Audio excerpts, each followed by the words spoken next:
Prof Sabochi asking the questions. It was a committee that was investigating the matter. Thank you. So the jurisprudence is that if once the petitioner is able to say, look, sir, there was this problem, and I think Jemensa, Bosma Asare, and Tete were responsible, this. They've provided enough for you to now call them to come and you investigate. Thank you. So this thing that we are throwing away petitions willy-nilly, no, let's look at it again. Abusinyamo bibia kwa ba na yemfombra Mega TV and platform we eso.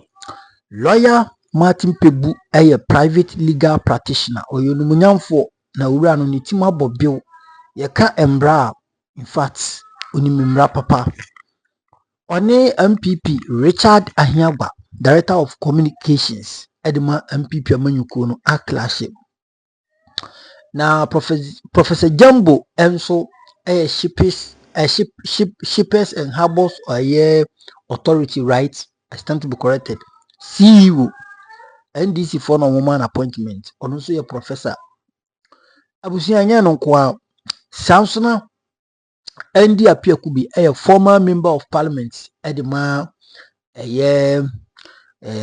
Asante Achim member of Asante Achim constituency former na sampanfo we achiro madwin edi afa the dismissal so won be kaya owura lawyer Martin Kpebu ono ena odi petition koye se omunye the moon ensaki OSP because OSP nye na dwuma ye in fact na okan ho bi I don't know the other petitioners but I know say owura Martin Kpebu eka ho bi papa di mutintiman na ene ekoba se President John Mahama etena se edi ni magu nsani animu a forward ma Chief Justice omu wiye no na chese owura no mi Maami Jemensa Electoral Commission boss wenye ni tie didim oni ni 2 deputies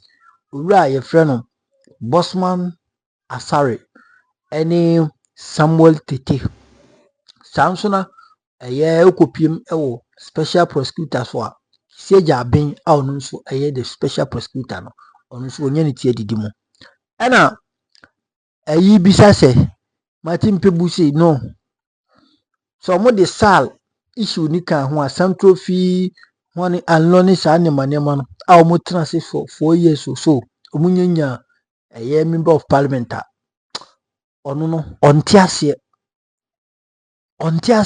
say petition no it me baseless on the electoral commission side same way na mwadomo so conversation is very interesting masada na matwa hanom because high a very important place, a very important area portion for you to what listen. Intimate so do binya daji no odiane so binya daji na wadojo na watie conversation yi say it comes out with a lot of in fact knowledge and wisdom. Intim painful ekoba ebeto TV3 key points Alfred Okansi you show no eso. You remember last week you asked me the same question that what shall we do in this case, right, with this plummeted prices and the problem we are facing, and I said we have to engage the cocoa farmers and give them more information, more education, and Ahiagba said so. I agree with that, except that where I'll depart from, and that's what the Catholic Bishops Conference is saying, that we shouldn't reduce the prices, right? But we are in dire straits now, so if we were to call the farmers and to have an open dialogue, like Ahiagba said, they would understand. Except that Ahiagba and Co are now grandstanding. The time they were in office and we were telling them how to engage, they didn't listen. Today they are grandstanding and saying we should what? Engage. But the key thing, you see, with what the Catholic Bishops Conference have said, I've not seen them acknowledging the fact that, look, it's not the case that COCOBOD sat on the cocoa and the prices plummeted, like Ahiagba is saying. I think that particular point, if I haven't said anything at all this morning, what I want to make clear is that that statement is not supported by any facts. You see, it's Jandam. When you say COCOBOD sat... 18,000 metric tons, you're saying that? You said that? Sorry, say that again. You were saying, you were mentioning about some 18,000. I said less than 18%. Okay. You are saying that the problem we have today is due to COCOBOD sitting on the beans and the prices plummeting. I'm saying that is false. Let's correct that. Let's not do that. Nobody said that is what you said. That's your main problem. No, we're saying that it's a trading decision. Yes, and we're saying that you are wrong. You are misleading us. So that 18%, you don't think that you should make a right decision on it if that's that's the fact? No, you said the majority of it. You said we sat on the beans. I'm saying that. You said we sat on the beans. You have made a trading decision that is gone bad. That's it. No, that is and then also you had the opportunity to even forward sale. You make your point. Yes, so the point you want to burst your bubble. Look, I've seen it on social media. Your communicators have been lying all over, saying that we are in this crisis because the beans were not sold at the right time. And I'm saying that is false. You've been saying all this. Do you have any RTI from COCOBOD and Cocoa Marketing Company confirming this? How do you go out into the public saying that this problem is due to the fact that we sat on the beans hoping that the prices will go high so that we'll sell at a higher price and then plummeted? That is what your communicators have been saying. I've seen Miracles Abuaje, I've seen this in the MP, some other MP. Right? I've seen all of them lying to the public. Why do we do this? Listen, you guys lost an election. I think the MPP still don't get it right. Look, Richard, you are that much educated, a lot of tertiary education. I have some. Why do you, and then millions of Ghanaians do, why do you think that after losing an election, you should straight away go into propaganda? It doesn't work that way. Okay, so we are not. No, let's answer the question. The question is what is on the board. Answer. Talking about me is not the solution. No, the answer is on the board. Yes, the only point I want to address is the Jandam, because I've seen that when we put out too much data, then the main problem gets misdiagnosed. We are saying that the MPP's diagnosis of this problem is false. It's Jandam. They say that we are in this crisis because COCOBOD sat on the beans in the hope that prices will go higher so that they can cash in, and then instead the prices plummet. And we're saying that is false. Over 80% had already been sold. That is it. I have been in touch. You know, it's a cocoa marketing company that sells, right? There's CMC. Guys, I've been in touch. You know, there's a MD Wisdom Dogbe. They said, look, they had sold this. They had sold this. So it is false when MPP comes. Look, listen, it says, look. Let me show you. It says that CMC, a subsidiary of COCOBOD, responsible for selling of cocoa, actually sold more than 80% of the cocoa before global prices plummeted. And MPP is all over town deceiving citizens. Let's answer the question. So the problem, what I'm saying is that so right now this whole debate is being fueled by propaganda, Jandam. That's what I'm saying. You even go and bring cocoa, you go and hire people, right, to come and demonstrate. Some of them say we are not cocoa farmers, so we're giving 200 Ghana, 20 Ghana to Insefi, and now in at the COCOBOD headquarters. Why do you do this? You lost an election. Take your time. Listen, with time, Ghanaians are very savvy. When we see bad governance, we know. It's not when you artificially create bad governance. It's like you are in a hurry to create a big scandal. I've seen some of the people say, oh, the cocoa price haircut is the biggest scandal. No, take your time. Be constructive. You think if you were to, you see, this morning, if you had left out... the question. You are not answering the question. You are just talking around the matter. You said they have reduced the price. That's the issue.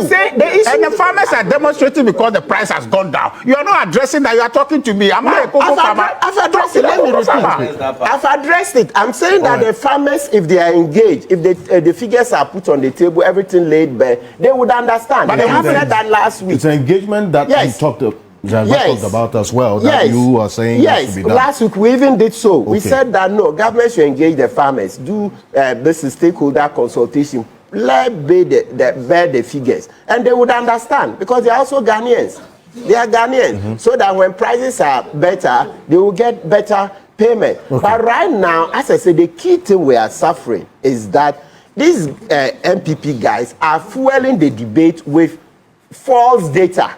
They come and say, we are in this crisis because COCOBOD sat on the beans and they didn't sell at the right time. Meanwhile, they don't have any statement showing when the beans were sold, when the prices had plummeted. You don't have data. And you keep saying it all over social media. It started last week. I even had professors sending me this false data. I looked at that professor. I said, well, I know his track. Of course, I'm not mentioning it. But I know where he came from. The professors sending me. No, I'm saying that you're not answering the question. I've answered it. What is the answer? The answer is that we will engage. No, don't worry. You will engage. You are part of it. I said we should engage them. Yeah, we are Ghana. I'm Ghanaian. So if Ghana no, what you said is not like Ghana. You said we will engage. Yes. Yes, as a citizen, if my government engages the farmers, it covers all of that. So engagement will be done. And I'm sure even the engagement is good because at that engagement, then once again, it will be hammered home that this whole debate has been fueled by false statements. No, that's the first point. So let me continue. I hope I have 2 more minutes to wrap up. You remember 2 weeks ago, Randy Abe, was... so let's give you further details. Say by the time the market collapsed, COCOBOD had received about 580,000 metric tons of cocoa and already sold 530. So 530 had already been sold. Honorable referred to it. 530 had been sold before the prices plummeted. So their whole argument, the debate, the social media debate with the Jandam collapses. Because their key point, and I'm saying that if you haven't heard this morning, just hear one point. They say we are in this crisis because COCOBOD didn't sell at the right time. We are saying that before the prices plummeted, 530,000 metric tons out of 580 had been sold. So where is the argument? So is it the 50,000 that's the crisis? 50,000 is what the new price will be from. Exactly. Stop deceiving us. Stop deceiving us. We don't like this propaganda. Let's build this nation together. Okay? And out of that, listen, let's come. And out of that, they have still sold about 45,000 K. So all we have is like the 50,000 left. And people come. You go and create an artificial crisis. Go and hire people. Hire people to come and demonstrate when they shouldn't know what? Please, if Honorable Ahiagba, please, I don't want the distractions. Okay. Okay. Yeah. So I'll make your point. So having mentioned that the Jandam has been exposed, the bubble has been burst, including all their professors who are giving false data when they haven't verified from COCOBOD, right? And the cocoa marketing companies, specifically the company that actually does the sales, right? Remember, the COCOBOD sits at the top. It's cocoa marketing company that actually sells. That's CMC. Now, next point. So you remember Randy Abe was here 3 weeks ago. He projected, and I have the soft copy. Maybe we should project it again. Honorable read the figures. You saw how the NPP administration turned COCOBOD into a road construction company rather than concentrating on cocoa. Yeah, you saw the contracts. The contracts were for cocoa road construction were suffocating COCOBOD. You used all the money to be able to do political things so that you would gain votes at the peril of COCOBOD. And today, the chicken have come home to roost. They've come home to roost. You'll not accept responsibility, but you come to grandstand. When you actually caused it, right? Remember last week I referred to the bird, the Anuma Kukuniko, that goes downstream, and then Admana, all right, right? So that goes downstream, then fouls the water or murkies the water, then comes back. That saying doesn't exist. It exists. Except that you mentioned the right name. What's the right name? Yeah, now make us Kukuniko. So no fun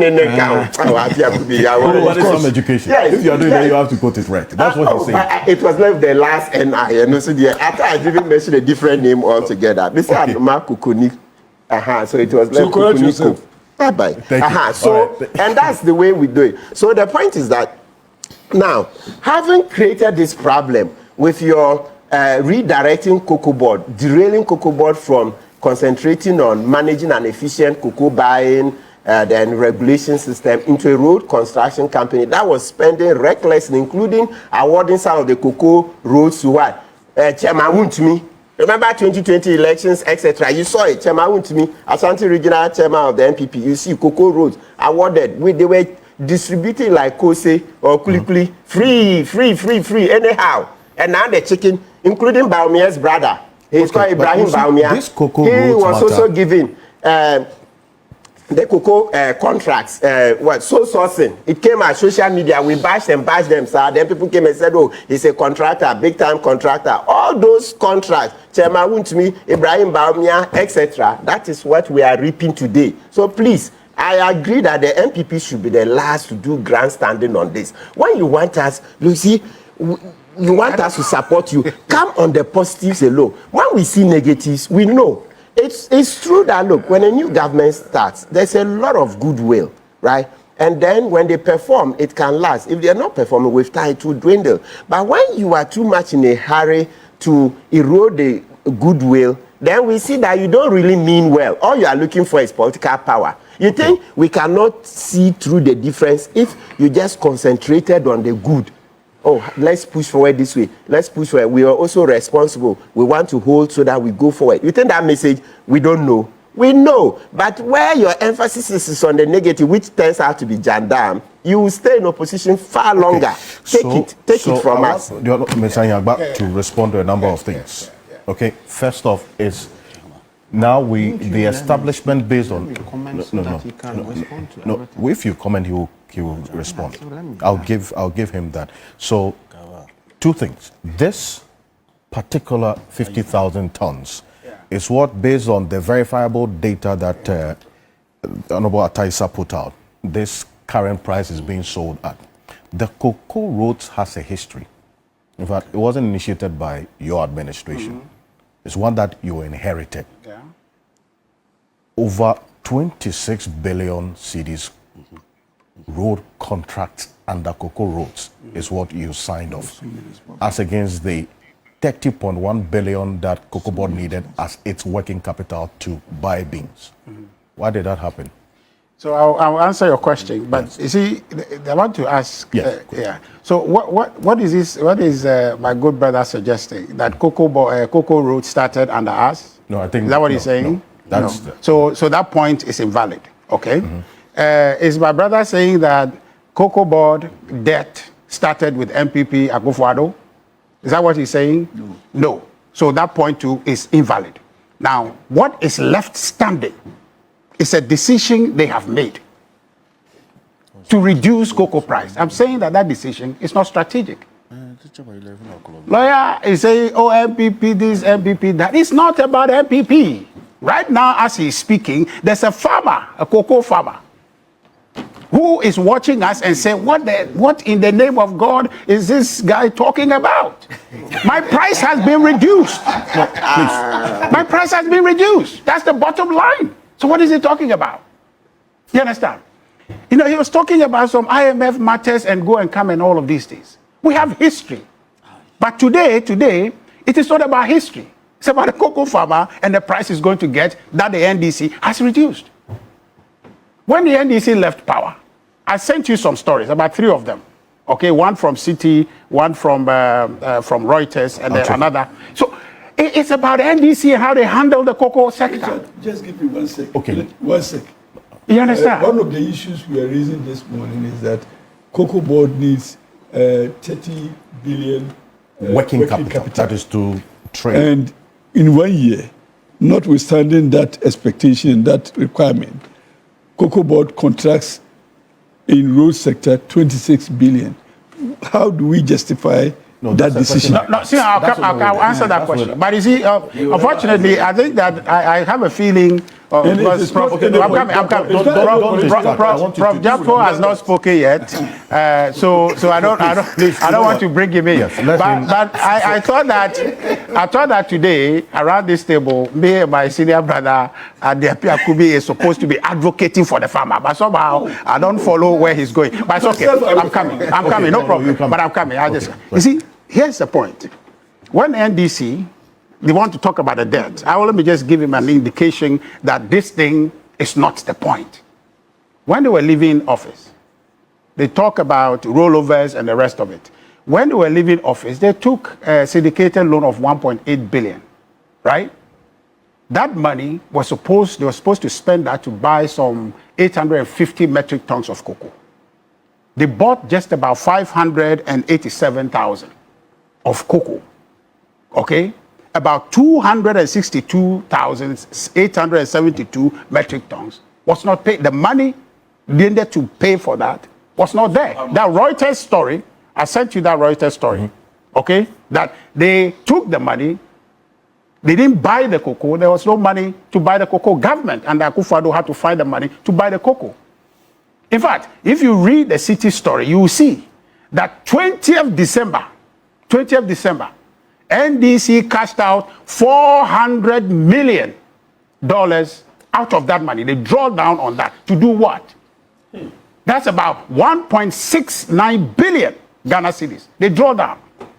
You have the story. So the Reuters story you're referring to is Ghana's $1.8 billion loan for 2016, 2017. Exactly. In quote, is all gone. That's it's all gone. COCOBOD. Exactly. That's Reuters. They're quoting COCOBOD, a source in COCOBOD then. Yeah. Yes. That's Hakman Ouswajiman. Oh. That's what I am saying that. What is trying to say? No. So City has the same story. Okay. And they're reported from the same source. No.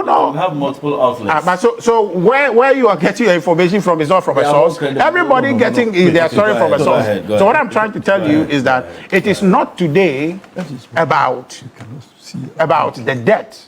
Okay. Now, when NDC came, they've increased the cocoa price twice, haven't they? They inherited 3,100. They increased it to 3,228 and change. And then they now increased it later to 3,625. Alfred, did you hear any problem at that time to say that the debt of COCOBOD is the reason they can't increase it or the why they increased it? What condition allowed them to increase it at that time? Okay? Did COCOBOD not have the same debt that Lawyer Kpebu is talking about? Did they not have all the conditions they are talking about when they increase it to 3,228? Did they not have the same condition when they increase it to 3,625? So what is changed now? Suddenly, they are going back to tell us about debt. So that if those debts obtained, are you following me? If those debts they are talking about now obtained before they did the increase, we are not asking them, cocoa farmers are not asking them to increase the price. So the condition that allowed them to increase to 3,625, if nothing has changed, they should keep it at that price. You understand? So because the rationalization they are giving us today is that, oh, COCOBOD has so much debt and which is the reason why they can't maintain the price. But we're saying that you have increased the price before, twice. Those conditions were existing. So why are you suddenly now citing those conditions as reasons to bring it down? Because the prices were higher. No. Because the prices were higher. No. Well, I'm saying that the prices that they gave 3,625, the season has not ended. That's not how The season, please. respond to The season is still in place. The season has not ended. So you are bringing down the price midstream. September, October is about some 8 months or so away from today.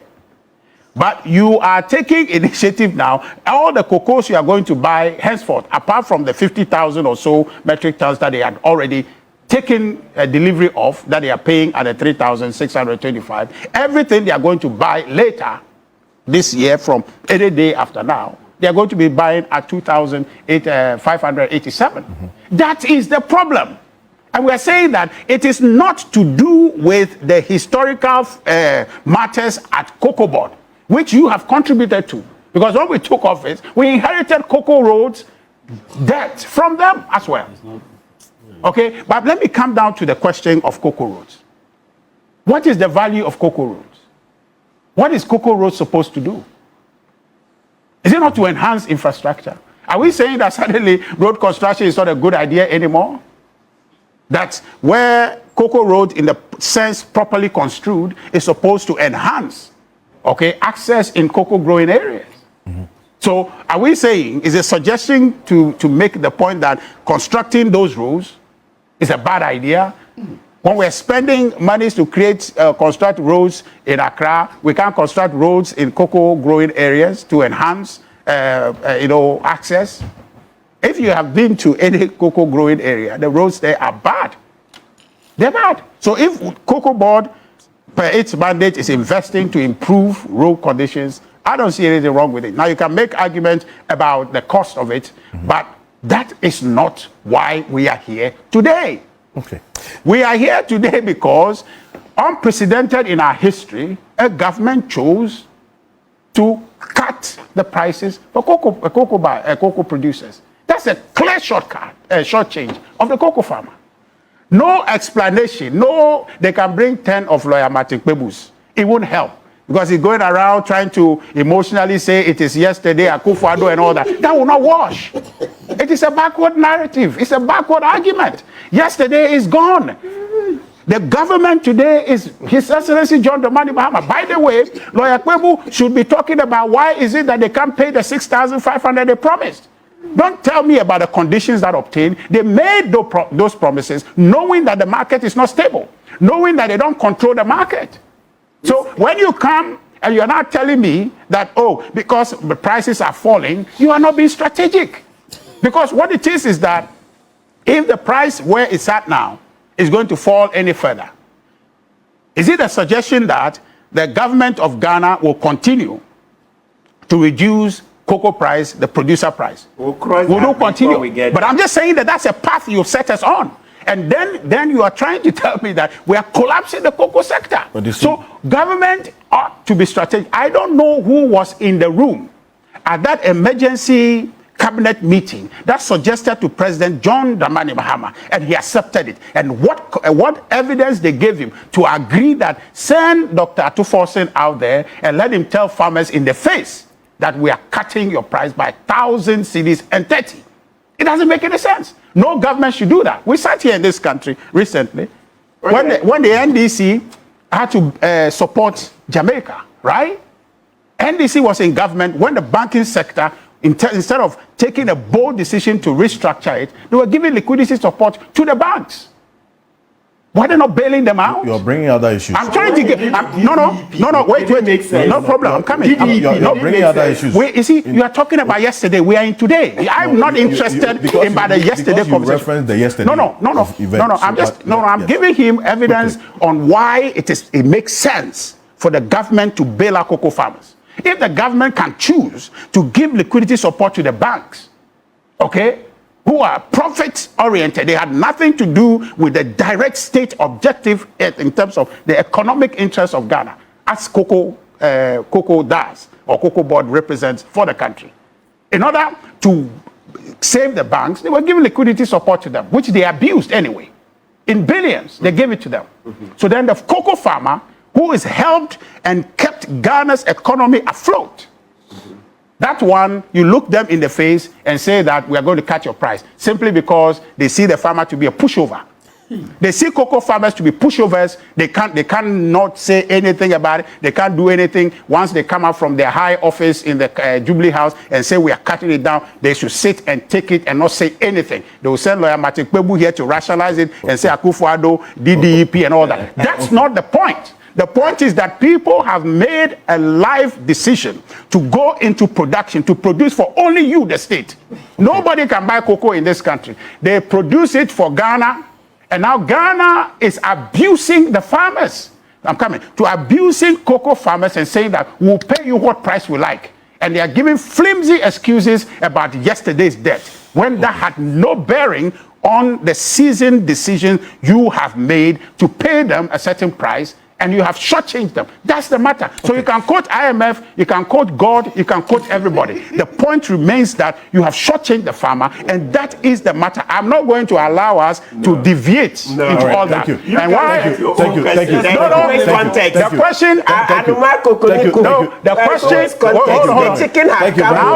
Now you are feeling it. The question on the board... I'm just summing up. The question on the board, Alfred, is that 2,587 is the price we are giving cocoa farmers, which is a loss of 1,030 Ghana cedis from what they were promised. That is not acceptable. That's not sensitive. That is sensitive. And on the back of it, they sent my brother Ataisa to come and sit here and be telling them about things in IMF and all of that. That's not what they are interested in. They are interested in the price they are going to get per bag. And your government have shortchanged them, and that people who died has not happened before. Look, people are going to die. This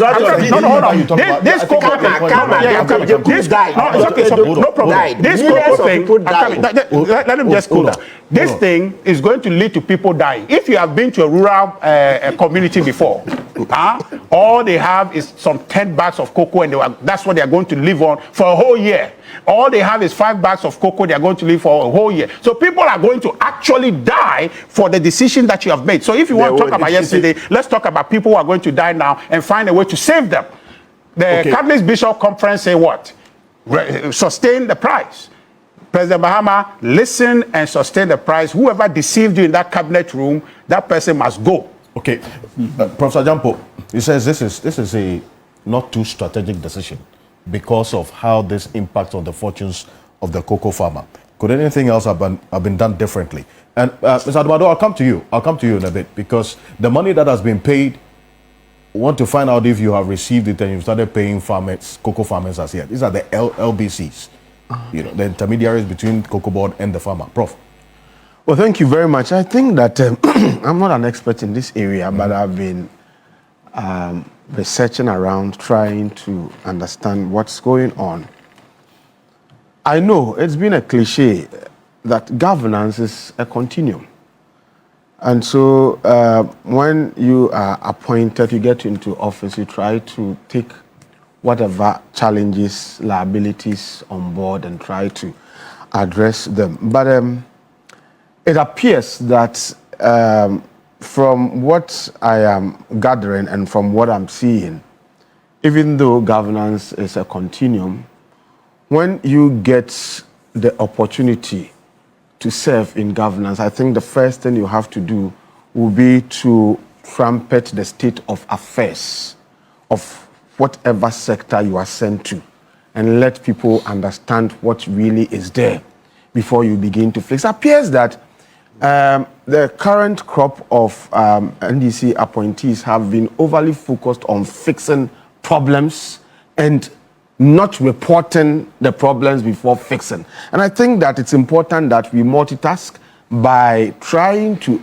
let people know the true state of affairs before you begin to address them. In so doing, you are able to elicit the kind of support that you need to help you address the problem.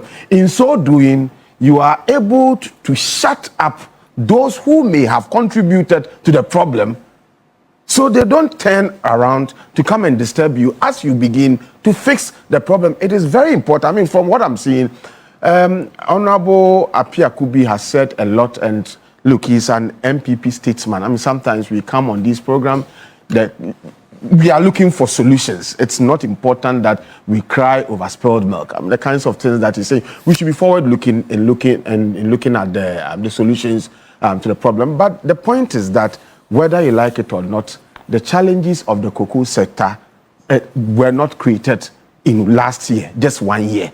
Okay, and to be fair, the challenges within the sector predates regimes. They've been there. And so it is important that some drastic steps are taken to address them.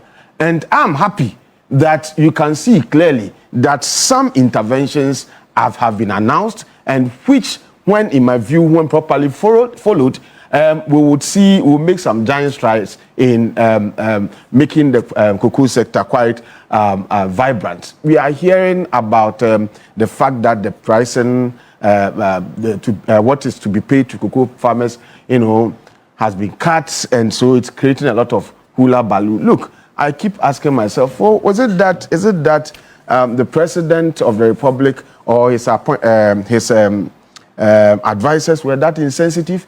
It's not that they're insensitive. But you see, pure arithmetic at play here. You cannot give what you don't have, even if you made promise about it. And so it is important that my view is, look, it is not pleasant. It is not a good thing when people expect X and then you give them Y, and they are not happy. And it is also not pleasant, particularly when you know that those who contributed to the problem would rather now cash in and make it a big deal as if they did not play any role.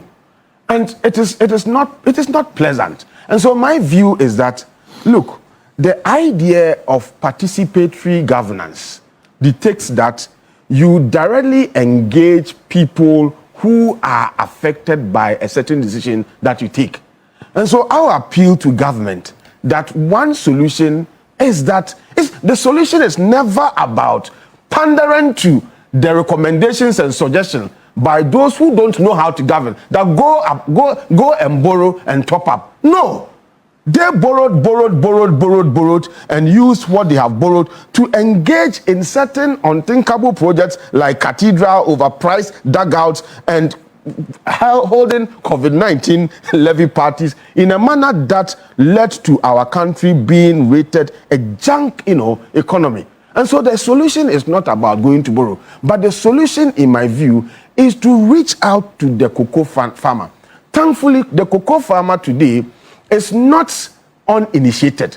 The cocoa farmer today is educated. The cocoa farmer today is surrounded by family members who are also highly educated. And so let us reach out to them and then explain the realities to them. And I believe that, look, given the goodwill of the government, given the fact that Ghanaians can see that government now is really resetting, the country. If you go and you explain to them that, look, given what is happening at the world market, there should be a certain austerity. If you demonstrate that even cocoa market, even the COCOBOD, they are also leading by showing a certain example. Now they are cutting salaries, here and there. You demonstrate all these to them. I believe that we'll be able to get the understanding, so that once we secure their buy-in, they may understand what government is trying to do, and once they support government in what it is trying to do now to rebuild or to restructure the sector, I think that we can be making giant progress in our quest to ensure that our cocoa sector is actually made vibrant again. And so the point is not to so much sit in the comforts of our offices and try to say that we are fixing things. Let us explain to people what is the true state of affairs. And I'm sure that if we had been frontal in explaining to the cocoa farmer what we went to see there and how the challenges, have been over the years. And so these are some of the things that we want to do. I'm sure that some of them would not have even pandered to the manipulations from those who contributed extensively to the problem. And I mean, it is unfair. It appears that, look, in trying to govern a country, let us appreciate this.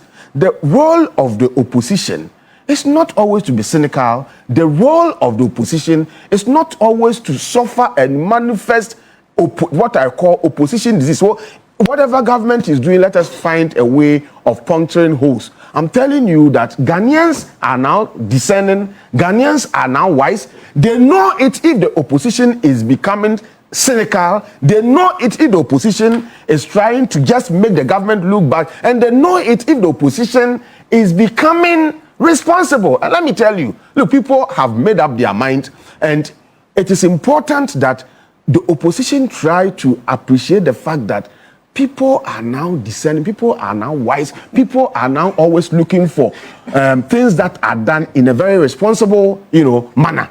And so if you show that, and I like what Mr. Martin Kpebu was trying to tell Ahiagba, that look, it is important that you go about some of these things in a manner that attracts people and make people understand what you are trying to do. But if you mobilize people, you buzz people, and then you try to let us at all costs try to make sure that the government is painted black. Look, if we fix the country, okay, and things are so easy, things are so done well for all of us, tomorrow when you have the opportunity to serve in government, it will be easy for you.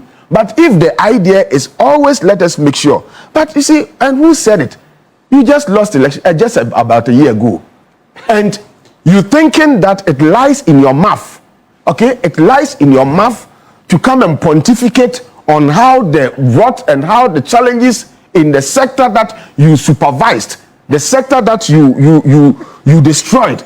It lies in your mouth to come and pontificate on how to fix that sector. My point is that, you see, you don't run down a sector, you don't run down an economy and still want to assert a certain right in dictating how the problems that you have created would have to be fixed. So you have suggestions on how to be fixed. It is your responsibility to also bring those people who run it down to book. No, I'm not. Don't just shout you have run it down without evidence. No, Chief.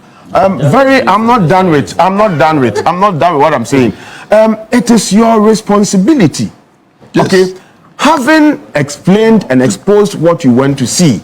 I mean, those who are found culpable. Yes. Okay, you deal with them, and I'm happy that an announcement has been made. A certain forensic audit will have to be done with the view to bring in those who may have done things, over the last few years, to book. And I am hoping that as things are done, you have some of them saying that if we did it wrong, if we mismanaged it, why have you not sent us to jail? But the point is that they would also be the same people who would say, if you initiate a quick intervention, they will say, no, you are please. I'm not stopping. I'm just saying it's not true. Okay, no. So I mean, which point exactly is not The true? point that if we would resist if they are prosecuting people. No. So the point is that, you see, the point is that you would have some of them coming in to say that, I mean, now you are doing witch hunting and all that. So the point is this.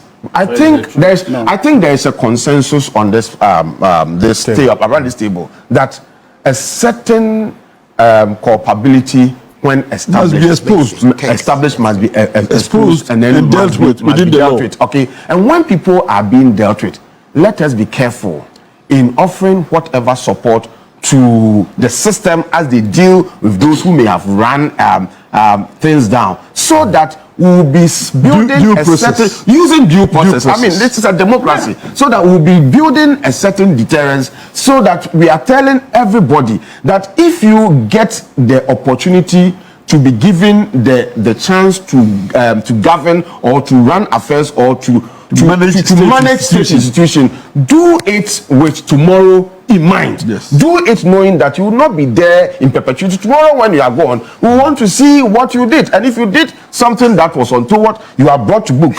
Moving forward, I would make the following proposal. As I was coming, in fact, I was discussing with my brother Franklin Kujo, that look, let us be forward-looking in handling some of these things. And then he was talking about the need for us to look at the cocoa sector from the lenses of how the Brazilians have managed their sector. So he's talking about the Brazilian sector. And then these are some of the features that he was talking about, that in the Brazilian sector of managing the cocoa area, what they have is they have direct market access. And here they are saying that farmers or cooperatives sell directly to processors or exporters. This means that when world prices are high, they see that money in their pocket immediately. And then there's also the idea of quality premium. And here it's because it's a competitive market, farmers who produce high quality or fine cocoa can negotiate much higher prices than the standard bulk rate. And then they also talk about risk and reward, where they're saying that while farmers get the highs of the market, they also face the lows without a government cushioning. They often use financial tools like hedging or forward contracts on their own to lock in prices. Then they have also domestic processing. Here, Brazil has a massive internal chocolate industry. Local factories compete with exporters for the beans, which naturally keeps local prices higher to ensure the factories stay supplied. And so it is important that we borrow from some of these, we copy from best practices in managing the cocoa sector, so that we would be able to, the government of the day, President Mahama, who is a legacy hunting president, should go down in history as one president who also ensured that the reset agenda benefited the cocoa sector. But it's important for us to also appreciate this. And Ahiagba would know that, look, if cocoa is the backbone of our economy. And so we will have to do everything possible to ensure that it remain protected, and we don't have to do anything to discourage cocoa farmers. But a point would have to be made. I mean, this one is between... Prof, just a question. How do you protect it? With the situation, how do you protect it?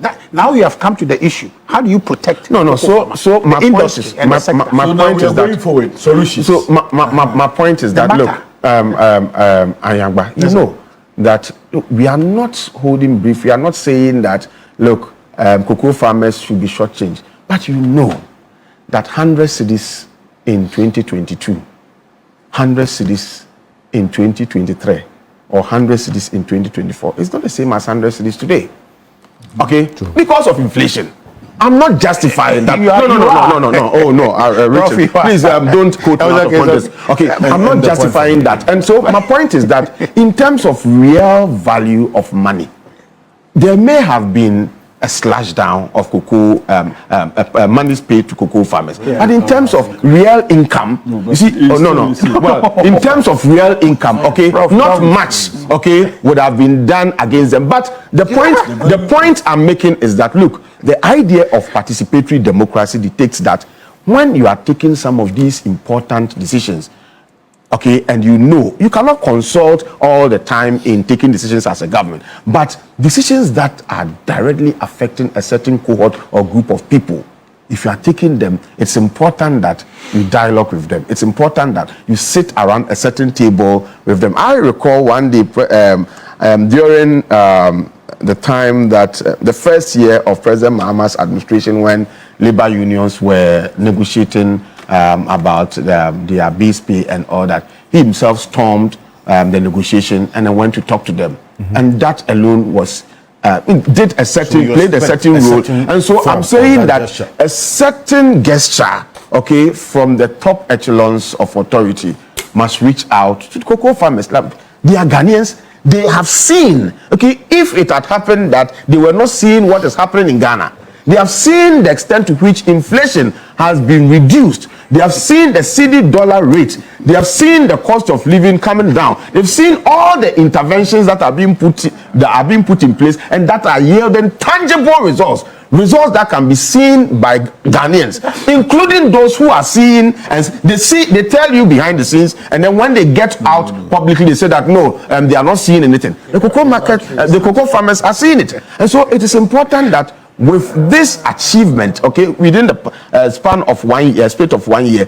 you use it as a leverage to reach out to them that, my brothers and sisters, we are not mean. Okay. We are not here to shortchange you. We are not in power to do things that are untoward against you. But these are the realities. Bear with us. Let us go through a certain austerity. And like I said, once again, I want to applaud COCOBOD for the austerity measures they themselves have introduced, just to also lead by example. If you gone were the days where COCOBOD was running at a loss, but CEOs were taking all their benefits, CEOs were taking all their allowances, CEOs were taking everything that they felt belonged to them. But now they are saying that given what is going on, let us also lead by a certain example. Let us think about our salary, and do other things that would ensure that when you go appealing to people to appreciate what has been done, they may also give you their support. So the solution, one key solution, lies in the area of going back to the cocoa farmers to dialogue with them. If you dialogue with them and they understand you, let your detractors and those who actually worsen their plight go on to say that while the cocoa farmers say they understand, they don't understand. And let's see what the judgment of Ghanaians will be. Thank you. The constitutional machinery for a full inquiry. So it didn't even cross that elementary stage. Good. Now, Mr. Okanse, when it comes to these petitions, if I'm not careful, I'll be shooting from the hip. Shooting from the hip because, you see, we are all handicapped in the sense that we don't have the petitions. So it's, and you know, in the no, Honorable, please let him in. I'll give you the time to answer, please. Maybe it will enrich them. No, don't worry. You will still ask that question because you are just started speaking. So maybe you end to a point. Let him end the statement so that I'll come to you. Please. Okay. Yeah. So we are handicapped. We are shooting in the dark. We've not seen the petitions. I tried calling one of the petitioners yesterday, but he hasn't responded yet. So let's see, Mr. Havo. Yeah, I think Havo is one of them. No, he's a petitioner under the Justice Derry case. Okay, Justice Derry and others versus Tiger PI Attorney General. The Supreme Court said after the hearing, the cloak of secrecy vanishes. Yeah, so now we can publish the petitions. So please, the petitioners, bring the petitions forward. Let's analyze. So right now, strictly speaking, it means that we can have a sensible debate on the matter without the petitions. Okay. There's a temptation to hazard a guess, which, sometimes we will take educated guess. So if you agree, the educated guess is that the matter of SAL featured in the petitions. And if the matter, that's Santro Kofi Akpafu Lolobi, right? They didn't get an MP. They did not vote in the 2020 elections for an MP, so they didn't have an MP for 4 years. That matter, if we all accept at the table that as an educated guess, that matter made it into the petition, I'm surprised that the petitions were thrown out, because the SAL matter is something that at least it should have gone to trial. That one I can say unequivocally. If we agree that as an educated guess, at all costs, the SAL matter made it into the petitions, then I really struggle to see how the petitions can be thrown out. So I can't say, but you see, but we don't know. Yes, that's why I said yes. But I'm saying as an educated guess, because that matter has been beaten in the public domain, sir. And then second educated guess, the publication of the 2020 elections results 5 times.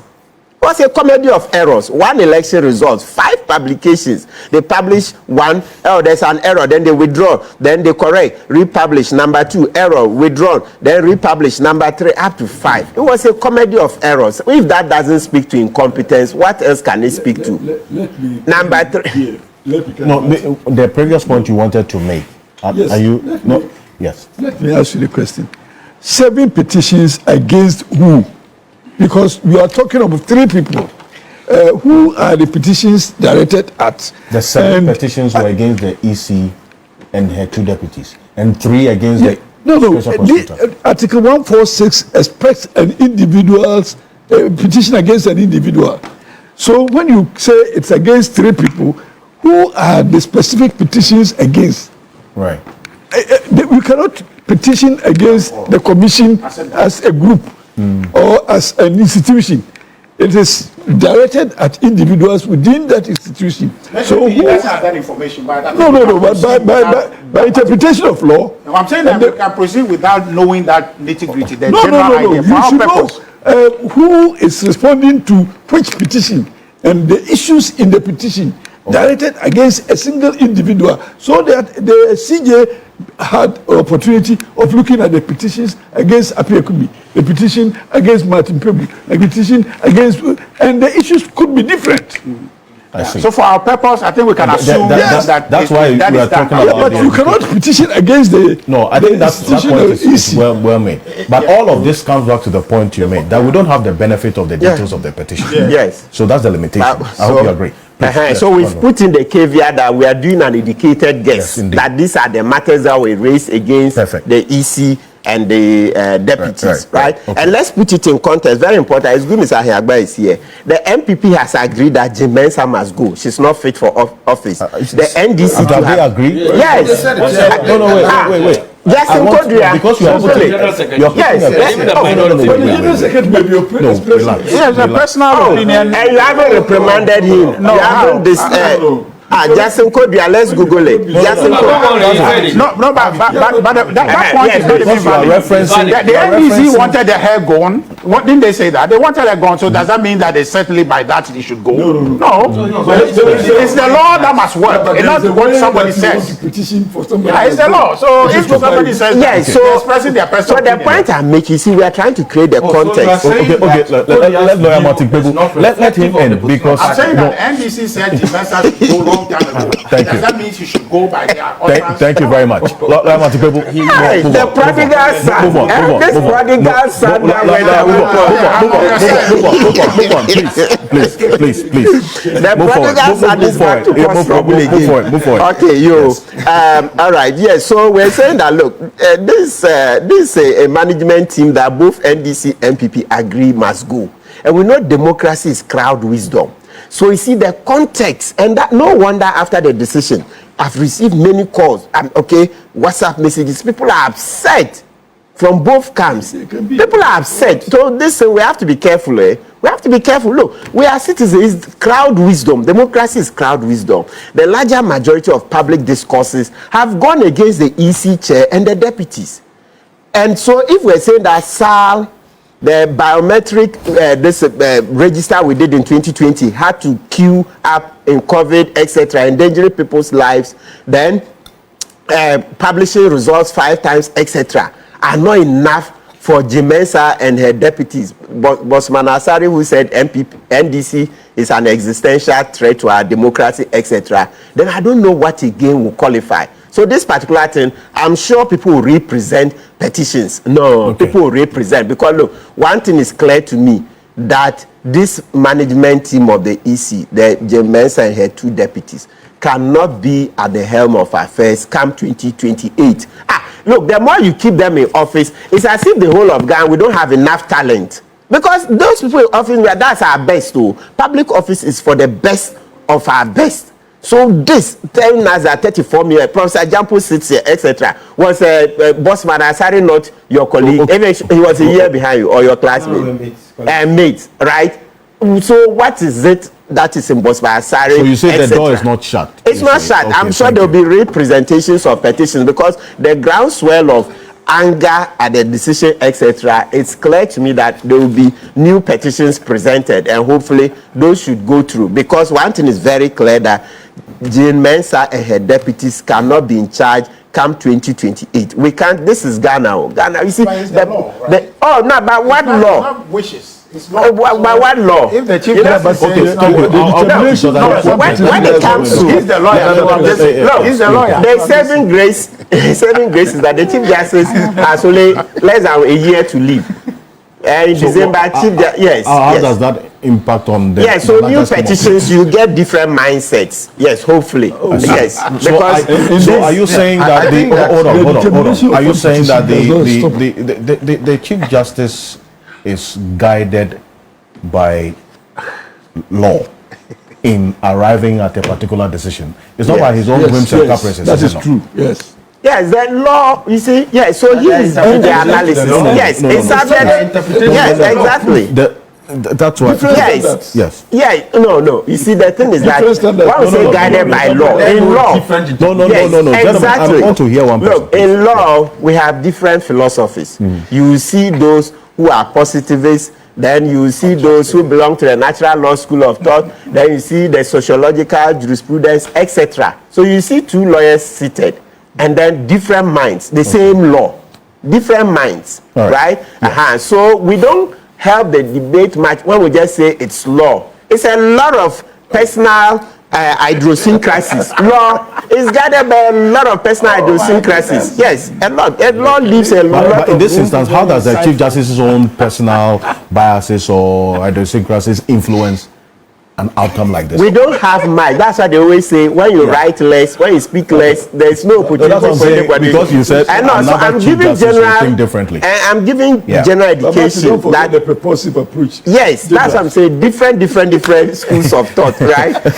So this one is Chief Justice hasn't written much. I'm hoping that there will be a lengthy ruling addressing all the specific points, because let's always remember Oh, you know, Chief Justice Bafuboni, yeah, we support. You know, Bafuboni suffered a lot. You know how the Nebuchadnezzar ostracized him, banned him from Jubilee House, etc. He suffered a lot, but thank God eventually he became Chief Justice. But Chief Justice Bafuboni, this one there, we beg you, we want the longer ruling. All right, no, please, gentlemen, gentlemen, no, please. Yes. Counsel, no. Okay. Please. Okay. Yes. So what we are waiting for is that there will be a lengthier ruling. That's my expectation. The one that will address the things point by point, so that we can analyze. You see, like the one Akufo-Addo wrote. Say Akufo-Addo's ruling on the prima facie, lawyer Okujeto came out to say he wrote it, and Akufo-Addo reviewed, approved, and signed. So you want something of a sort? Yes, detailing. yes, because you see, let's improve the standards. The Supreme Court said as far back as 2004, the Chachuchikata case, that when a decision maker, a judge makes a ruling, just have dismissed this without giving the details of the reasoning, you give room for people to think the decision is biased, the decision is malicious, the decision is thoughtless. You know, I've been repeating this point. This point is one of my crusades. We have to keep drumming it that this removal Article 146 proceedings will get full rulings. These are serious matters. I also know very well that the Chief Justice, the work is a lot. Chief Justice will empanel judges, administration, sit as a judge, etc. If you read Professor Dateban's book on the Supreme Court's jurisdiction, it even tells you the way Ghana's Supreme Court is inundated. Too much work, in simple terms. Yes. So you can see that because the Chief Justice has a lot of work, sometimes then there will be the tendency not to write lengthy rulings. But Ghanaians, as we are now, we've evolved to that stage where it's the lengthy rulings we want to deal with. So today, if you Google, you see Akufo-Addo's long ruling. He gave his reasons, and we also went in there. The ones we agreed, we show excellent. So that's the standard. So it's becoming clear that this Article 146 proceedings, etc., are going to inundate the Chief Justice. Is it one that you want amended? Yes, so we have to amend and relieve the Chief Justice of such work. So that the Ethics Commission that Professor H. Kwesi Prempeh is suggested in his constitution, I mean, the committee suggested maybe we can give that work, or set up a full commission for the Article 146 proceedings, things, so that they can give us detailed rulings, because 5, 7 lines, 10 lines is not enough. This Ghana, where just like the way we have 34 million coaches, that's the way we have 34 million lawyers. 34 million lawyers waiting to read. When they see 10 lines, no, it's not enough. Something detailed. Thank you. Excellent. This is reset gone bad. Reset gone bad. Hearing Martin Kpebu saying that essentially what we have here is a setback is interesting. That this cannot be happening in Ghana. We're supposed to you that yesterday we had a better situation. You understand? Let's go back. Mr. President, bring back Justice Gertrude Tokono. This is a setback. By the analysis, it's a setback. Let's proceed in the direction that we're going. Not seen the petition. It's a setback. I'm saying, but no, we're doing educated guess. Is that not what? Yes. So I'm saying that by that educated guess, this is a setback, and it's very revealing. Okay. Now my comment will be in twofold. First of all, this whole release of this no case against EC and special prosecutor, the first leg is that throw this in to muddy the situation against the COCO matters. Quickly, just throw something there. Everybody say, oh yeah, but Martin is filing the case, and therefore MPP, whatever. That's what. So its purpose is to stop us from talking about the COCO. Okay, and thanks to you and the good relationship that you are forging ahead with Ghanaians to give them what they want to hear has made us speak about COCO. Because if you look in the space today, your contemporary programs today, they are not discussing COCO. They are discussing this. The objective has been achieved. So this one stamps up to TV3. You understand? So the truth of the matter is that this one is an agenda to put it out there to quench the COCO matter, which is not going to go, because really the COCO matter is a personal everyday issue for the cocoa farmer. So that's not going to go. So the first thing is that it was an obstruction they threw out there and it didn't work. And the reason it is an obstruction is that lawyer Martin Kpebu is a big guy. He's a big lawyer. A big lawyer. And Chief Justice should know that's lawyer Kpebu's petition. He has not dealt with that one. So why do you hurry up and bring this when you have not finished dealing with all the petitions? So what is likely to happen? He brought out about no case against special prosecutor, no case against EC.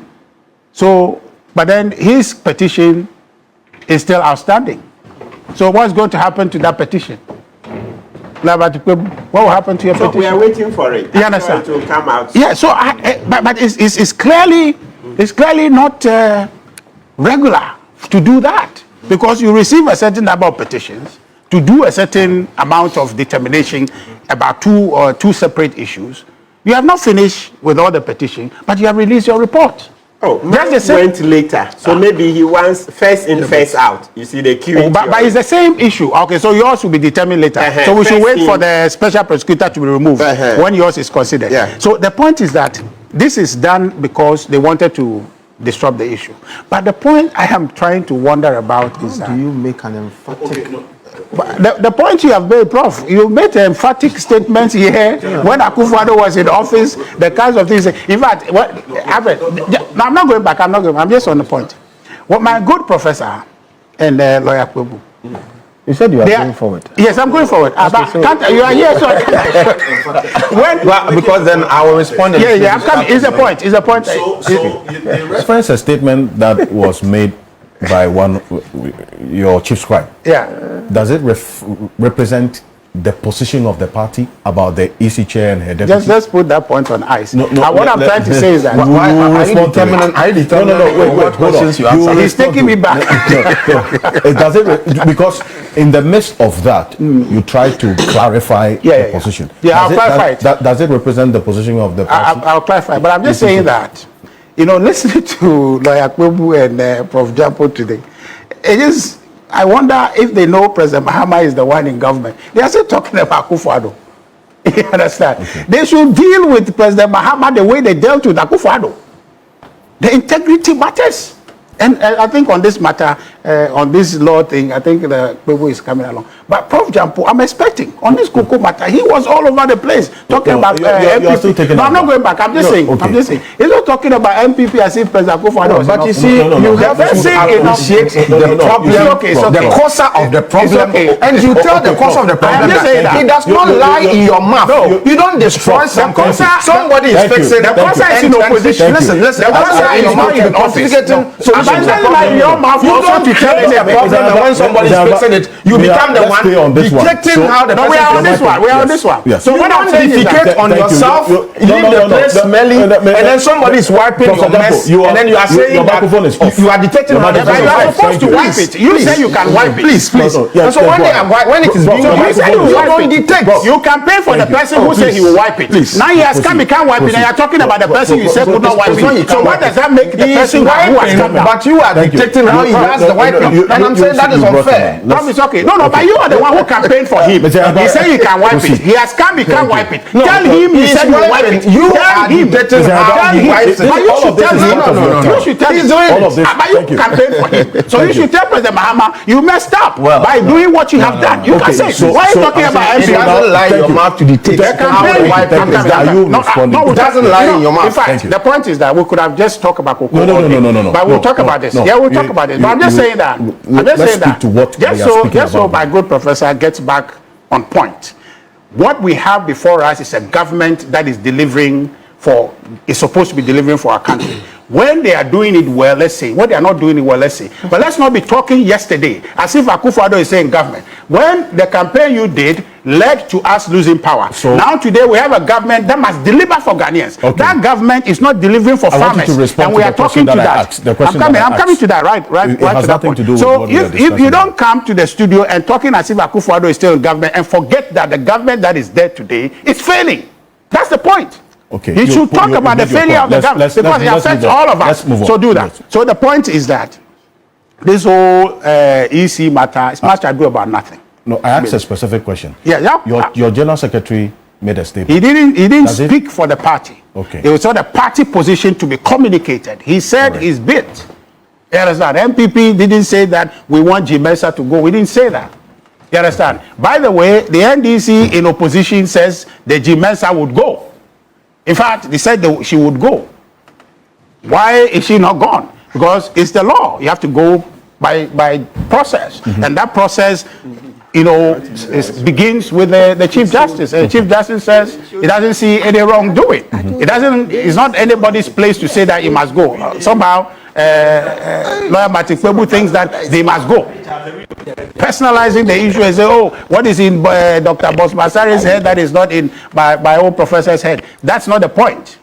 Prof Gyampo can do a better, splendid job. But the point is that before you remove whoever is there to come and get Prof Gyampo to come and do the job, you must go by law. And unless the law allows for that to be done, you can't force it just because you want it. So lawyer Martin Kpebu's appeal to emotion to get the Chief Justice to revisit the petitions and do otherwise, for me, is neither here nor there. But we are just watching. The point I want to make, which is confirmed by Chief Justice Bafo-Bode's position on this, the no case finding that is brought to us, is that Chief Justice Gertrude Araba Esaba Tokonu, there was no case against her to begin with. That's how you see this? Absolutely. There was no case. But somehow President Mahama, with the interests and the political motive they had coming into office, engineered a removal. Chief Justice Bafo-Bode, based on what? Because when we're campaigning in 2024 and the utterances of the NDC, who, between Chief Justice and EC, who do you think the NDC wanted to remove more? But if you understand, they wanted to remove the EC. There was no evidence of them wanting to remove Chief Justice. But they came and saw that the agenda would not materialize if the Chief Justice was there. So they went and fabricated matters. Things that were not on the scale to be considered a misconduct. But if you read the Chief Justice, against, the letter that was written, yes. Coming against the good counsel of the Ghana Bar Association, the Commonwealth Lawyers Association, saying that what you are doing is not proper. When you say, they come and tell you, oh, where in Article 146 have they gone wrong? Article 146 is a procedural thing, is a law that provides for a certain action to be taken, right? But the motive that you activate is not accounted for in 146. Okay. So their motive, by all means, engineered by the petitions they have come, and by President Mahama, being the man with whom the buck stops, determined that they must go. There's a case. So was it. But Justice Bafo-Bode says there was no case. So if you bring today, if you take the petition sent to President Mahama for the removal of Chief Justice Tokonu, Justice Bafo-Bode, perhaps by this standard, we say no, there's no case. I see. But, so but in any case, we are not too long. Of the petition. I'm saying that. But the political narrative about EC, you see what the lawyer was saying? I'm just saying I don't have to see it, but I know what is perhaps in there based on the NDC narrative. I see. You understand? So right now, what we ought to be doing in Ghana is to appeal to President and say, look, it's not too late. We've offended Justice Tokonu. The fabricated petitions and all the flimsy stuff that were manufactured and magnified to mean misconduct. That's why I said ought to be reversed. I asked and if you have seen the details of the petition, and you say you haven't seen it. Which petition? So on what basis are you saying that? Which petition? I'm talking about the Chief Justice petition. The cases. We had the details of it. She hasn't done. I'm saying that she hasn't done anything that is on the scale of a removal of a misconduct. Based on the standard that must be met. I'm telling you, hold on. Let's not go into that. I'm just telling you that. Standard is that? I'm just saying that the high standard that Justice Bafo-Bode has set, which is to say that the offense or maybe the claim made against the officer must be egregious enough to constitute a basis for the removal. You understand? So what they brought against Chief Justice Tokonu does not measure up. And that's why the Ghana Bar Association says, so please don't proceed. Even what constitutes misconduct is not properly defined. All right, so it's not properly defined in light of Article 296. It's not properly defined. Here's what I'm bringing. So right now, what the president ought to do is to say that let's bring back Justice Getutokoro, because in fact, he still have case in I think it's a Commonwealth Court or even in our court trying to challenge. That's your expectation. Vein removal. So I'm reading this letter that the presidency wrote to one of the petitioners. A part of it says, and I quote, and this they are referencing the Chief Justice's letter on the 26th of January. While the allegations raise serious constitutional and administrative questions, according to the Chief Justice, they do not, on their face, meet the threshold required for prima facie determination of stated misbehavior or incompetence warranting that the next stage of a committee being set up to inquire into the petition actually even happens. So the petition largely rests, based on the verdict of the Chief Justice, on conclusions of unlawfulness and bad faith without establishing at a preliminary level clear facts demonstrating intentional wrongdoing. Good. Would you subscribe to that proposal of this getting further and better particulars as to why this conclusion was reached? Well, it is important to be informed so we can speak to the issues and the facts and relate it to law. So the details will be necessary. Notwithstanding that, I pointed to you the anomalies as presented to us. I'm not saying because I haven't seen the petitions, but the anomalies as you have related to us because of the ambiguities in the persons being petitioned against and for what reasons. And trust me, if you go through the petitions, you will not see the same wording of the parties petitioning in the petitions. So that is why it is important to look at it and see on which grounds are they petitioning against. But it looks like it is an omnibus thing, petitioning against either the whole institution of EC or some of them together and others on their own. That is the difficulty I have. But if you look at all that under Article 146, it is the Chief Justice that makes the determination. But if you equate it to the case of Madam Justice Tokonu, the deciding body was the Council of State. So you should know that there are two different institutions making a decision by way of advising the president. Right. So it cannot be the same. So again, if you look at the constitution of the Council of State, you realize that most of the members are appointees of the government, appointees of the president, and therefore it cannot be equated to, again, an independent Chief Justice. So let's take the work of Chief Justice as coming from his position as Chief Justice and an independent one as such. Then he is confronted with these petitions to make a determination in advice to the president. And he says that the minimum threshold, and don't forget, it is not proved by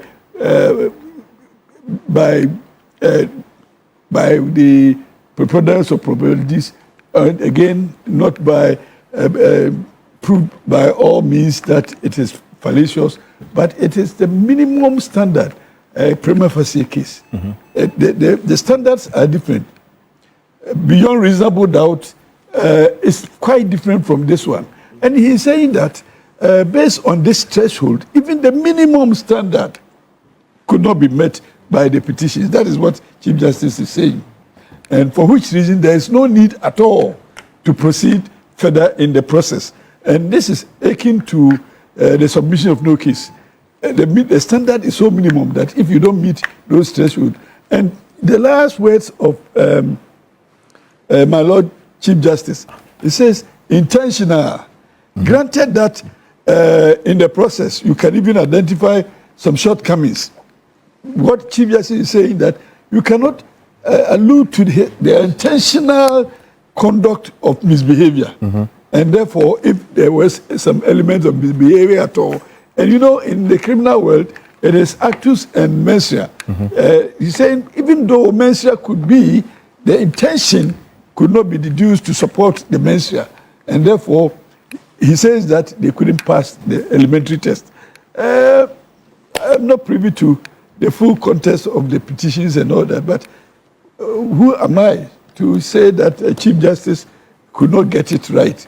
And indeed, if you look at the submission he's making, is addressing the totality of what he, in his view, constitutes a commission of a crime or commission of a misconduct. And he says that even if you find anything inconsistent with the operational expectations of the law, he doesn't think that these were committed out of intentions to commit crime or commit misconduct.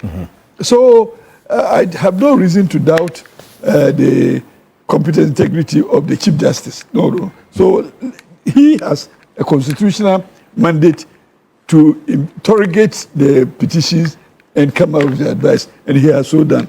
And I think that we should take it as he has done and move on in life. Martin was talking about a possibility of influx of petitions. Yes, it is possible, but that the determination of one petition does not necessarily stop other people petitioning against the same persons or different persons. As and when there is a petition of quality that comes, the Chief Justice, as under the Constitution, have the obligation to determine it. And when that is determined, he has done his constitutional duty.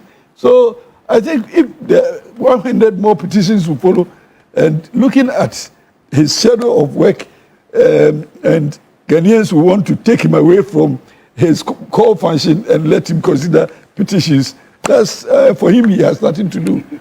As and when they come, he will sit and also make his mind, and then advise the president as required by law.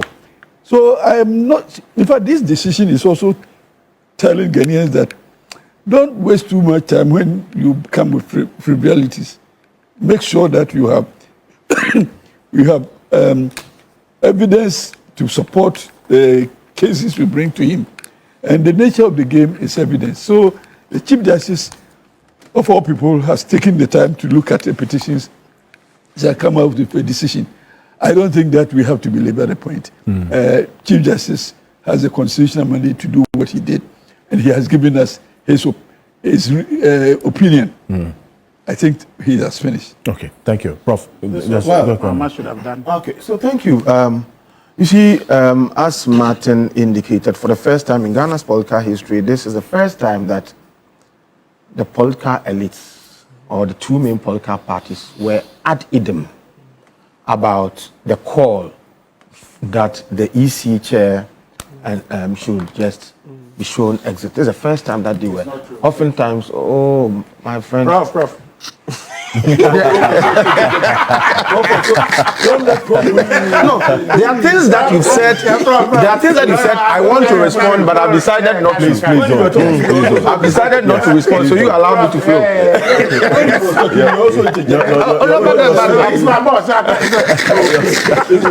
So this is the first time that I'm saying that the political elites have been ad idem in their call that the chairperson of the EC must be shown the exits. This is the first time. And the other point that must be made is that you recall that when the MPP wanted Charlotte Osei ousted, they ensured that she left. NDC people said EC chair should go. MPP people said EC chair should go. They sent it to a CJ that an NDC government appointed. The man has looked at the merits of the case. And of course, I can understand, given that even the political elites were all in agreement that the EC chair should go. I mean, it's fueled, or it still has fueled people's reaction that they don't understand. I mean, if NDC people say you should go and people say you should go, then why is it that? So I'm monitoring feedback from grassroots and all that. People are not happy at all. No, people. It's important. People are not happy at all. But the point, as you have made, the point earlier, the determination of this one case does not stop those who think that they are not happy from sending another petition if they want. Okay, the door is not closed if they want. But for me, what is important in this is the fact, I'm thinking about governance and democracy in Ghana, is the fact that judicial independence has been restored. When we talk about judicial independence, we are talking about absence of bias on the part of judges in the discharge of their duties. We are talking about absence of external control and influences, on judges when they are discharging their duties. And then you're also talking about the delivery of judgment by justices of the Superior Court without fear or favor, with all boldness. That's what we call judicial independence. And this has been restored. Okay? Now, you see, gone are the days when people could have a priori knowledge. You say a priori knowledge, see, foreknowledge about the outcome of cases that you could send to court. So people easily say, let's go to court. The slightest provocation, let's go to court. What do you know? Who do you know? Who have you planted in the court? The slightest, let's go to court. And anytime they said, let's go to court, they got the judgment that they were looking for. Now, you know that you cannot just be saying, let's go to court. Whether you appointed a CJ or not, they would look at the merits of the matter to determine it. I mean, there's a Pandai elections and all. I mean, people were like, is it the judges that we know? Is it our courts that are now behaving like this? And I'm saying this is very good for democracy. If you send a matter to courts, okay, the processes must be allowed to operate, and the days of unanimous FC should be buried in the garbage of history. Now, judges are seen as people who, when the facts of the matter are brought before them, they look at the merits and then they give their judgment. And for me, that is very good. It tells me that it appears that look, whether the president of the republic likes it or not, there's nothing that he can do about this particular thing that the Chief Justice has come to say. The only thing that if anybody is not happy will be to petition again. But CJ has given his ruling, has given his advice, it's written, and the president is bound to accept it. And you can judge. People are angry, and some people are saying that, they should have screwed the processes and all that. That is not part of reset. Reset is to go back to how things used to be, and then also possibly to improve upon things. And I'm happy. Okay, even though, like I said, a lot of people think that look at the MPP when they wanted Charlotte Osei to go. They made it a campaign promise, and when they got into power, they ensured that Charlotte Osei was shown the exit. But in this particular instance, my father used to tell me. It's the same my father used to tell me in this particular instance. Please, my father used to tell me that police in this on cherewa, not chera on chero. If a police officer does not want to arrest you, it means he doesn't want to arrest you. Okay, if people wanted to manipulate things and all that, they would have succeeded. But we have reset the country such that no, please. The country has been reset in a manner that now hands off, the presidency, the ruling party.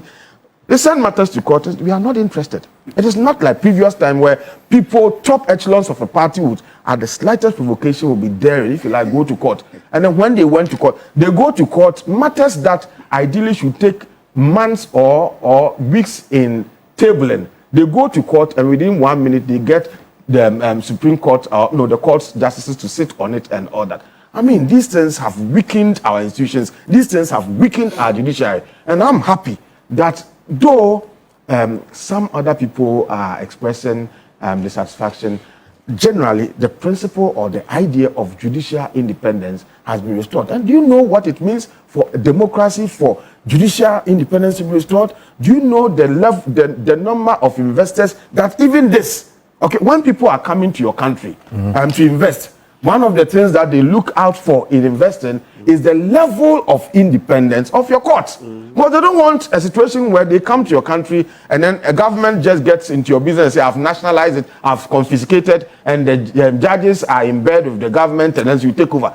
So the point is they look at the level of independence of the judiciary. True. And that is, so it means the idea of judicial independence is in itself a tool for development, because people will look at it and decide on where to go to invest, in a country. And so for me, it is good. Those who are not happy, the door is not closed, like you said. This determination does not stop anybody who thinks that. I've heard the argument, and you are saying you are not even sure whether it featured in the petition because we have not seen it. But people have raised several whatever, but the point is that they are not stopped. If you are not happy, you can go again. But to the extent that judicial independence has been restored, I think I applaud the process, and I celebrate the Chief Justice for being bold, knowing that this thing that I'm going to say, it may see sometimes judicial. I studied a course in the US called Judicial Politics. Sometimes judges are also mindful of the likely public outcry that may come. It takes it takes a bold judge, a bold Supreme Court judge, or a bold CJ to say that I know whatever I'm going to say may be unpopular or among some people. It may even be unpopular among the ruling party and those who appointed me. But the stability of the state, and for the sake of doing what is right, I will do it, and then save the nation and restore a certain level of respectability and credibility to the judiciary. And I think that I commend him, I applaud him for what he has done. Let's move on as a nation. Like I said, the door is still not closed. If people are not happy, they are free to. They are not stopped from going back to present whatever petition that they have. Martin Kpebu, since you made the point that your petition is yet to be determined, would you be surprised if it takes the same path? I'm laughing. I'll be extremely surprised that your petition will be thrown out by the CJ. Yes, it doesn't meet the threshold. No, there's no way I'm taking a cue from this. It will be fight, pa. Hey. Fight us in how? It's not a law.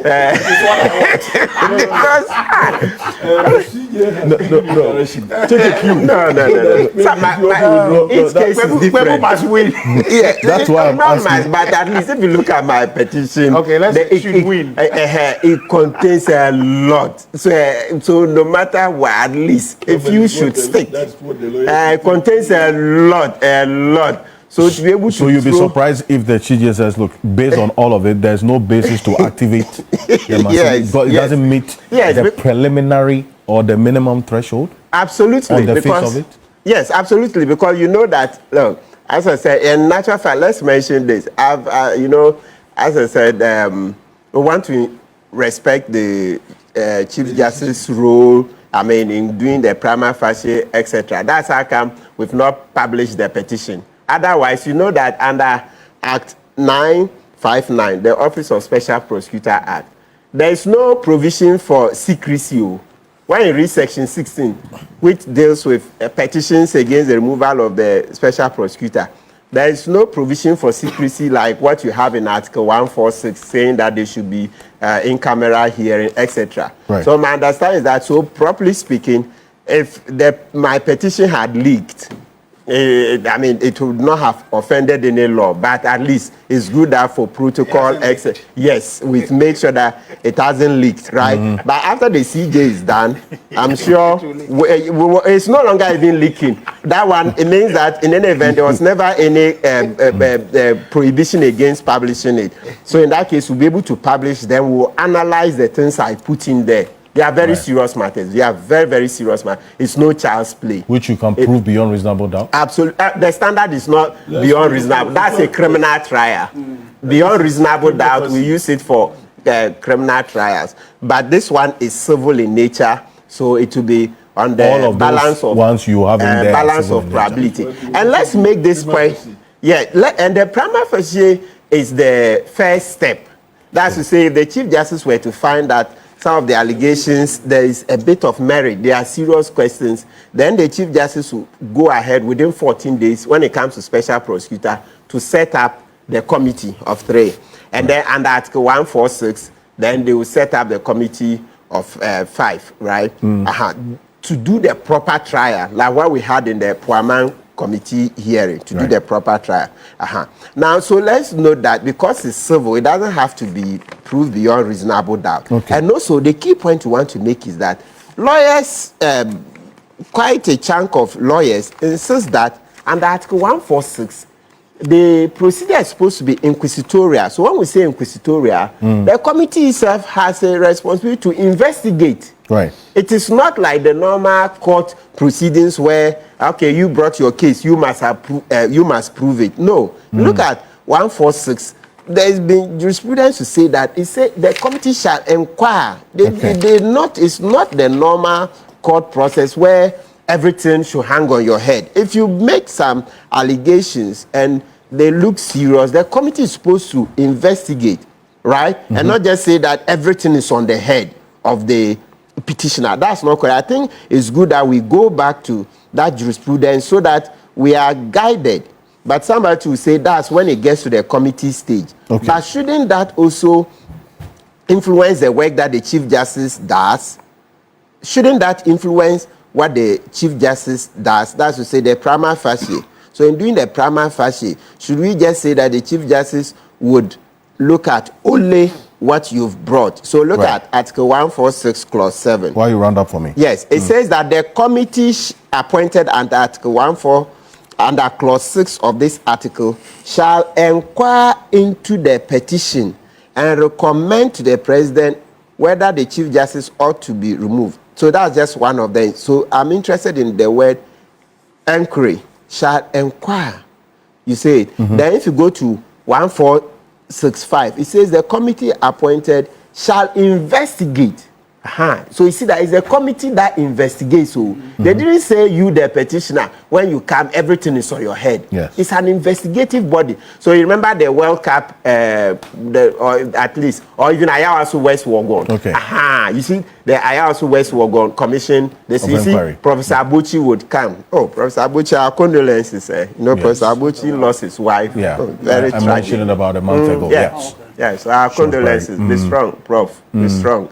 God knows best, right? So you see Professor Abuchi asking the questions. It was a committee that was investigating the matter. Thank you. So the jurisprudence is that if once the petitioner is able to say, look, sir, there was this problem, and I think Jemensa, Bosma Asare, and Tete were responsible, this. They've provided enough for you to now call them to come and you investigate. Thank you. So this thing that we are throwing away petitions willy-nilly, no, let's look at it again.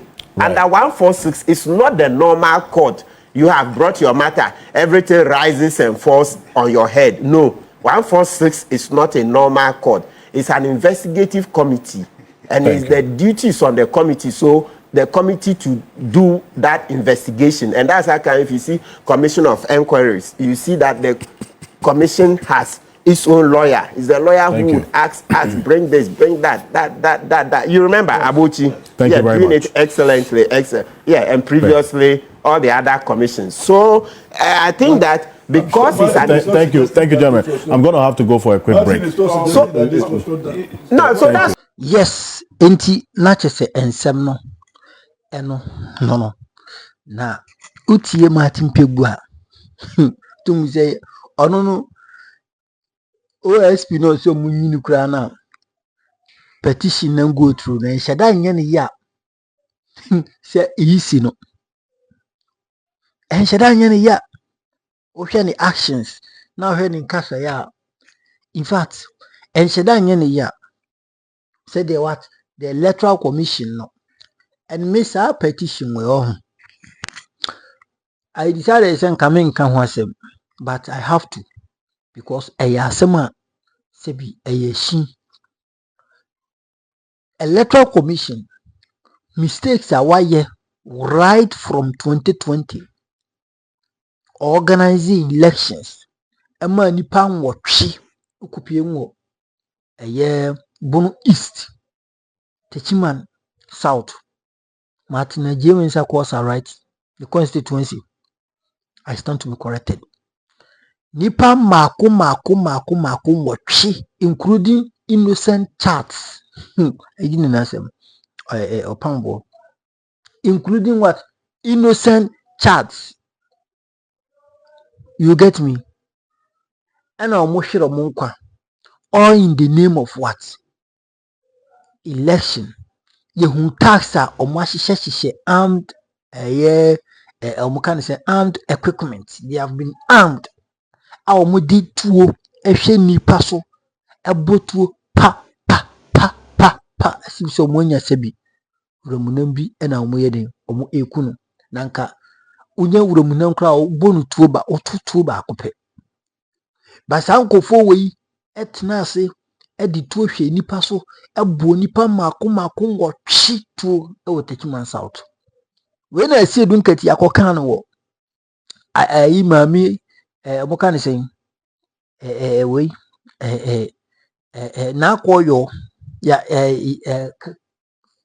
kaswa we kaswa awutu senya nsi okokan yo muji na no si boni se wakoye ye muntaka ensem we ya ekoso enyense tantan ensem we ya ekoso se bi enyense hunu ade na electoral commission no ni otimi mo omubu dipatu na up to now ye hu sankofo the perpetrators ase enwa ansi well ena then first deputy speaker of parliament no eju wise Joseph for so usu ono na organize MPP for election no the committee chairman no osan ko gina parliament ka say sankofo no mo hwere mo nkwa no they were nothing but what armed robbers.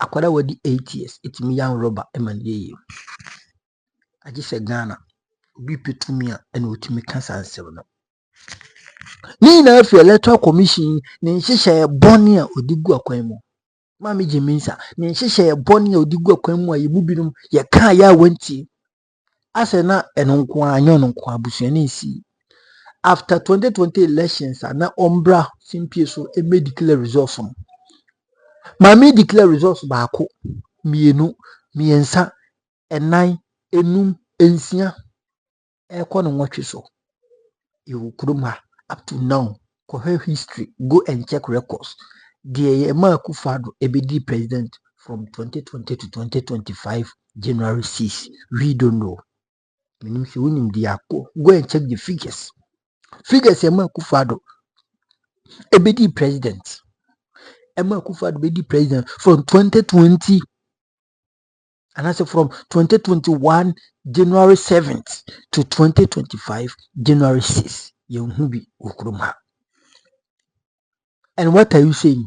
So with all this and yama abami ye musi injano yen hwene nsia di 2024 hwade atro kan bi obegina oye ohun de no oye sanya ndisi fo ya eno mom gi tan omoni eno motena se settle corporation center na omu wie no mu hu sampa bo mi aye twitwa na funfunam eno bo mi onu ankasa edi sebi edi anibere ba monti so be declare enkama mi Jiminsa betna say nasa no kurom hanto kwasia we electoral commission papa bibi sanwo we electoral commission papa the political parties na ma monti so anyo mo corporation hu say ya win anasi ya lusu a the electoral commission will never bring anything on time enokra no mu ye wie no it take a day getting to what 48 good hours and Samami Jiminsa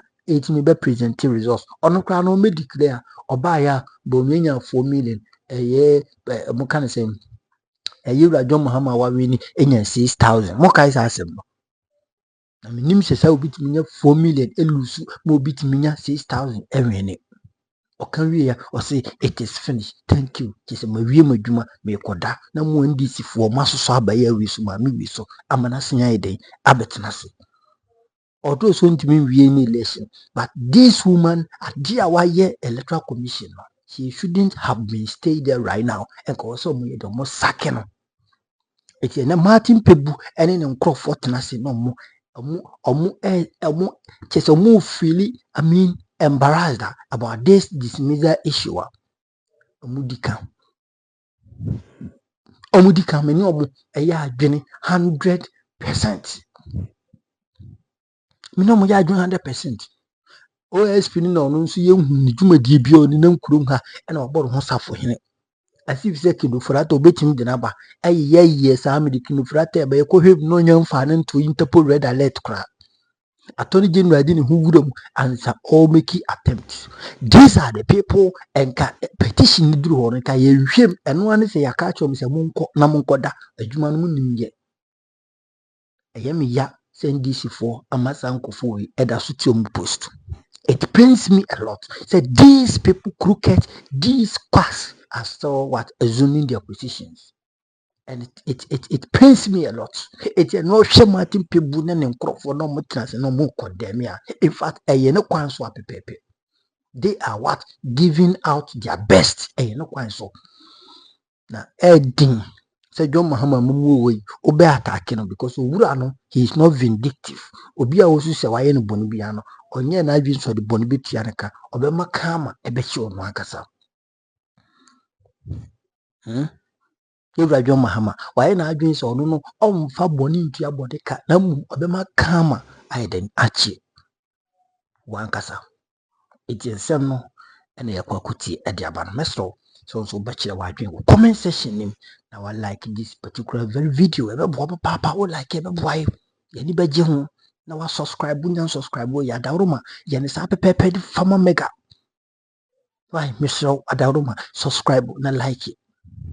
Na for comment to o yes I do ya many beje because to koswa content one fanche me this is the first video I'm dropping today and nya eyi kakra nti na mini studio na se na mini fie and ya na me bedru and I needed to do this video kira wadwo comment section yakopon shira akra bye bye.